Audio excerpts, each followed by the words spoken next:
Magandang araw po sa inyo lahat. Jillian Ward balik tanaw. Bacosa Pacquiao, pursigido pa rin. Alam po natin lahat yan dito sa ating video. Bali ito po si Jillian Ward ay may bago pong update kung saan ay halatang halata po na siya ay nagbabalik tanaw.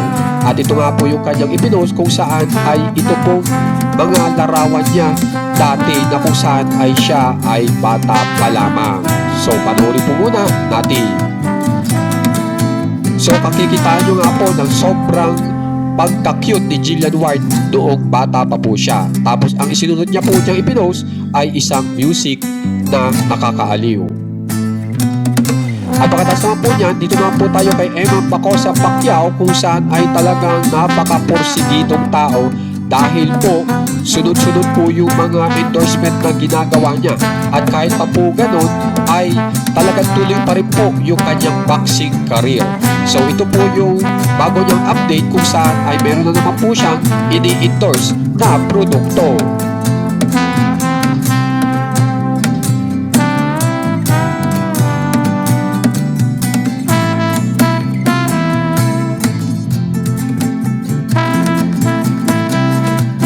Dito naman po tayo sa talagang pinag-uusapan ng madlang people kung saan ay nagkaharap na po si Rahil Birria at saka si Bacosa Pacquiao na parehas nga po ito na nalilig kay Jillian Ward.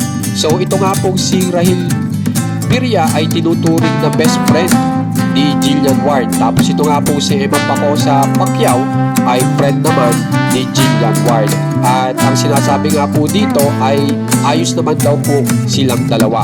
At talagang maganda naman po ang pagkikita nitong dalawa. Panoorin po muna natin.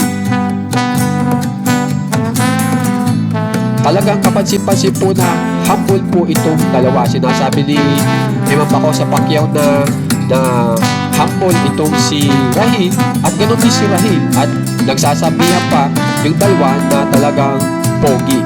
At pagkatapos nga po niyan ay ito nga po, napakagandang balita. Magkakasama na nga po sila dito sa isang palabas na kung saan ay ipinapakita po dito si Bacosa Pacquiao na isang series po na nandiyan po si Jillian Ward at Rahil Birria. So panoorin po muna natin. Yan, bali dyan po sa Never Say Die ay mapapanood po natin si Bacosa Pacquiao.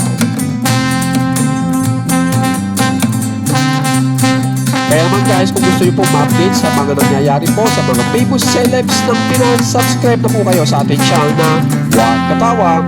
Maraming salamat po.